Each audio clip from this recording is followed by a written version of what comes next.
The seating card had my sister's whole guest list printed in gold. 200 names. Mine was not one of them.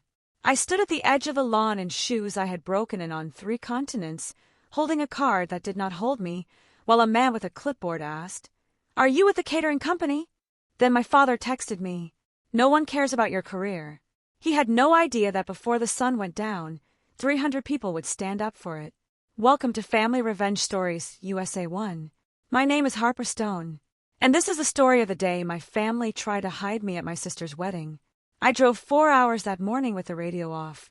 I had been home from deployment for 5 weeks. 5 weeks of sleeping in a still bed. 5 weeks of grocery stores that felt too bright. 5 weeks of people asking if I had a nice trip. Halfway there, my phone buzzed. It was a message from command. "Keep your phone on this weekend, Commander." That was it. No reason. No details. In my world, that never means nothing. I typed back, "Copy, ma'am." Then I kept driving. By the time I turned onto my parents' road, my shoulders were tight. I have faced things I am not allowed to describe. Still, that long white gate made my stomach twist harder than any of them. My mother met me on the front steps with her picture smile. Elaine Stone has spent 30 years making our family look perfect from the outside. She hugged me without touching me too much. Then she looked at my clothes. Gray slacks, plain navy blouse, flat shoes, the most invisible outfit I owned. "You made it," she said. Then she lowered her voice. "We'll talk about the seating later." It got complicated. Complicated. In my family, that word means we hurt you and don't want to say sorry. Inside, the house smelled like lilies and lemon polish. Framed photos of my sister were everywhere. Ava and her fiancé smiling on a dock. Ava under a tree. Ava in every room like the house itself was getting married. I set down my bag. "Where do you want me?" I asked. That has always been my question in that house. My mother touched my arm. "Just stay flexible today." Then she walked away. I stood there alone, already knowing what had gotten complicated. Me. There are parts of my job I cannot explain. I will only say this. Almost a year ago, something happened on a deployment. I did my job. Then I did more than my job. When it was over, 2 people were alive who should not have been. One was not. That was all I ever told anyone. My father came downstairs like he was entering a courtroom. Victor Stone. Silver hair. Perfect suit. Owns half the signs in the county.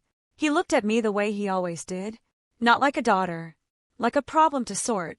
"Harper," he said. "You're early." I wanted to help. He glanced at my clothes and relaxed a little. At least I was not in uniform. A couple arrived through the front door. His whole face changed. Warm. Charming. Easy. He put a hand on each of their backs and guided them toward me. "This is my oldest, Harper. She does something on the military side. Administrative, I think. Very steady girl. Administrative. I have a clearance most politicians would never touch." My own father introduced me like I answered phones. I smiled anyway. That was what steady girls did. I found out I had been cut from the wedding party because of a florist. She checked her list and frowned. "I was told there were 4 bridesmaids," she said. "But I only have 3 names. My sister has 1 sister." I found my mother in the kitchen. "Mom, am I not standing up with Ava?" She kept arranging flowers. "Oh, honey, it just got crowded up front. Cleaner photos. And you're always so busy. We didn't want to obligate you." Then she looked at me at last. "Could you watch the gift table? You're so good at logistics." I had driven 4 hours. I owned the quietest clothes I owned. Shown up anyway. And I was being handed the gift table. "Sure," I said, because the word came out before the hurt could. She touched both my arms. "You understand, don't you? That was the engine of my family. You understand, don't you?" Ava found me an hour later in a white robe with bride stitched on the back. She hugged me hard. "You came," she said. "Of course I came." She squeezed my hand. "Can you make sure the seating cards get to the right tables? You're better at that stuff than I am." She did not hear it. That was the thing about Ava. She loved me. She just loved me from the center of the room while I stood at the edges of it. Her fiancé, Daniel, came up behind her. Kind eyes. Loose tie. He shook my hand with both of his. "Harper, it's so good to finally meet you." He looked at the cards in my hands. Then at me. "You're not." But Ava had already pulled him away. Still, he looked back once. He was the first person all day who did. My grandmother, Ruth, found me by the gift table. She took my face in both hands. "There she is," she said loudly. "The best one in the whole family." My mother froze across the room. "Grandma," I whispered, "you can't say that at a wedding. I'm old. I can say what I want." Then her smile dropped. "Listen to me. They're keeping something from you." There was a letter. My whole body stilled. A letter! But my mother was suddenly there. "All this heat isn't good for you, Mama." She steered Grandma away. Grandma looked back over her shoulder and mouthed one word. "Letter." I had brought a canvas bag from the car. Ugly. Practical. Inside it was a small blue box wrapped in a spare shirt. I had not opened it. It had arrived 2 weeks earlier from a return address I knew too well. The medal itself, sent ahead of a formal ceremony the Navy was still arranging. I took it upstairs and hid it in the little room at the end of the hall, behind folding chairs in the closet.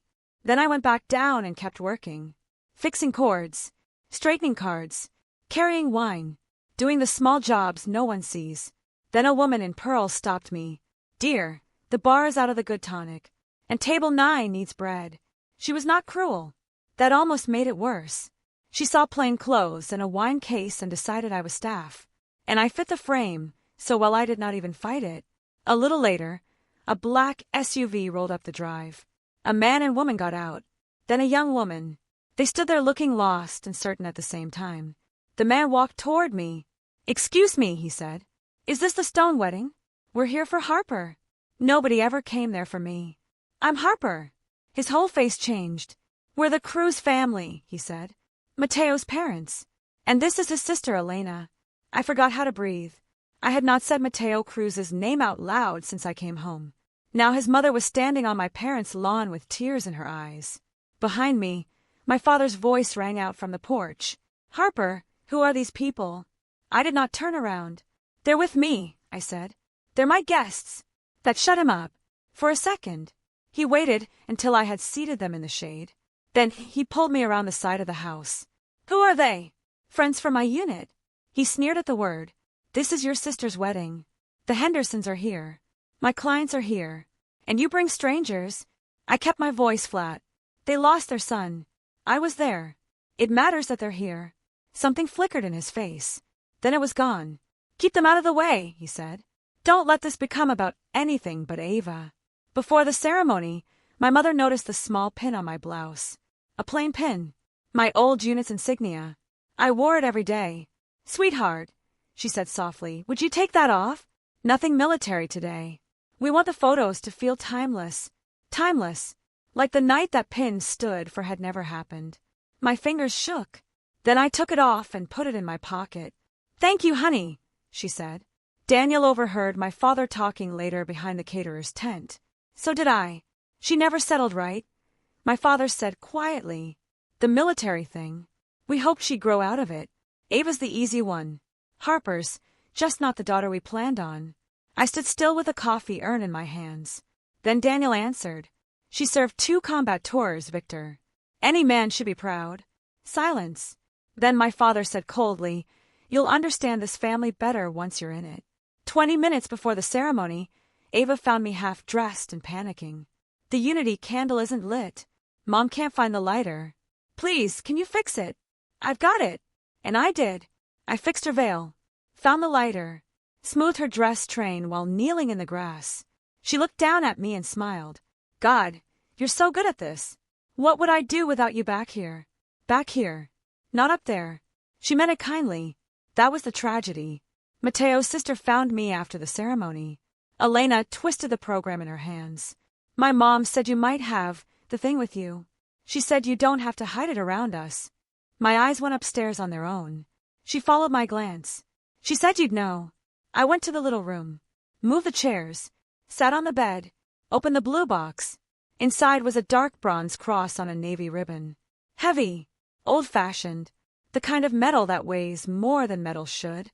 The citation beneath it used careful words for a terrible night. I did not read it again. I knew what it had cost. I closed the box, and then I hid it again. Downstairs, my father gave the welcome toast before dinner. He stood under the lights and built a perfect family out of words. "Elaine and I have been blessed with 2 extraordinary daughters," he said. He gestured to Ava. Not to me. Family is everything. 200 people raised their glasses. I stood by the gift table and felt something inside me go quiet. Not angry. Done. Grandma caught my sleeve during dinner. I found out about the letter, she whispered. Official Navy envelope. Addressed to you. Your father opened it and hid it. Where? He moved it. I looked this morning. Before I could go after him, the coordinator rushed up. The champagne tower is leaking, and the best man lost his toast cards. Your mother said you'd know what to do. Of course she did. I fixed both in 9 minutes. My hands worked. My mind circled the letter. Then Chief Nia Okafor walked onto the lawn. Alive. Standing. One of the 2 people I had brought home. The last time I had seen her, she was on a stretcher. Now she looked around once. Took in the gift table, my plain clothes, the whole scene. Ma'am, she said carefully, are you in the wedding? It's complicated. Her jaw tightened. Then she leaned closer. They told you to keep your phone on this weekend, right? Yes. Why? Just keep it on, she said. And don't get too comfortable back here. I pulled out my phone. A new message waited. Confirm your present location. 1,600. My stomach dropped. Then Grandma hurried back. Fierce as fire, clutching a cream envelope. I found it, she whispered. In his fishing tackle box. My name was typed across the front. The Navy seal was embossed in the corner. The flap was already torn open. I read the letter behind the gift table while the band played and people ate salads. Formal notice. Approved decoration. Ceremony pending. It had come weeks ago. My father had opened it, read what his daughter had done and hidden it. I showed my mother. Her face crumpled. You knew. Your father thought it should wait, she whispered. He said if it came out today it would turn everything into a circus. You were going to let me stand back here and fetch tonic while this sat in the garage. Her lips trembled. Your father decides these things, Harper. I keep the peace. There it was. The truth. My father was lining up family photos by the hedge when I found him. The letter shook in my hand. You opened my mail. It can wait, he said. It was addressed to me. This is your sister's day. Not everything is about your career. Career. Like the worst night of my life was a hobby. He pointed to the photo setup. Stand behind Ruth. Tuck in at the side. I went. Old habit. The photographer started counting. Then my phone buzzed. A text from my father, sent from 12 feet away. No one cares about your career. Stay out of the pictures. I read it standing in the hedge. Then I stepped out and walked away. Past the camera. Past the lawn. All the way to my car. I put my hand on the door. And stopped. Because every time I had left quietly before, I had told them they were right. That I did not belong in the picture. That I could be hidden, and no one would notice. I was tired of agreeing. So I texted Chief Okafor. Confirmed. I'm here. Then I turned around and walked back. Not to the gift table. To the Cruz family's table. I pulled out a chair and sat down beside Mateo's mother. For the first time in my life, I put myself in the picture. She took my hand. A few minutes later, dark vehicles began to roll in. 1. Then 2. Then more. Men and women stepped out in dress uniforms and dark suits. They did not come toward the tent. They gathered on the back lawn and stood in quiet ranks. The guests noticed. My father noticed last. Then Nia came to my side again. Ma'am, she said, I need you to hear this from me first. The decoration is the Navy Cross. The world tilted. She went on. Mateo's unit asked for his family to be there. Command found out you were here this weekend. The request went all the way up. There are almost 300 people out there. And there's one more coming. Who? She almost smiled. The Admiral. Even then, I tried to save my family. I found my father near the ranks. In a few minutes, something big is going to happen. Let me take it off to the side. Quietly. This can still be Ava's day. I was offering him grace he had never offered me. He looked at the uniforms. Then at me. You've caused some kind of scene, he snapped. Go tell them to leave. So I stopped trying to protect him. Elena found me one last time. Next Thursday is 1 year since Mateo, she said. My mom wanted to be somewhere good this week. Somewhere that meant something. So this isn't ruining a wedding for us. This is what we came for. I looked at her and finally said the thing I had never said out loud. Your brother was not alone. He was not afraid. And I did not leave him, she cried. Then a single black sedan rolled through the gate. The band stopped. The guests stopped. The whole lawn held its breath. A silver-haired admiral stepped out, for stars bright on his shoulders. A voice cracked across the evening. Attention on deck. 300 service members snapped to attention as one. The admiral crossed the grass, stopped in front of me. Commander Harper Stone, he said. I'm sorry to interrupt your family celebration, but some things don't wait. Then he turned to the crowd. Ladies and gentlemen, you came for a wedding. You'll have it back. But first, you're about to witness something most people never see in their lives. Please stand. 200 wedding guests stood up for me. The citation was read aloud. Not all of it, but enough. They heard the words extraordinary heroism. They heard that when the shooting started, I went toward the wounded. They heard that 2 people came home because I went back. They heard that I stayed with the 3rd when leaving would have been safer. They heard enough. When it was over, the guests turned. Slowly, quietly, toward my father, because they wanted to see the proud man. And they found Victor Stone standing alone on his own lawn with no smile left. My sister stared at him like she was seeing our whole childhood for the first time.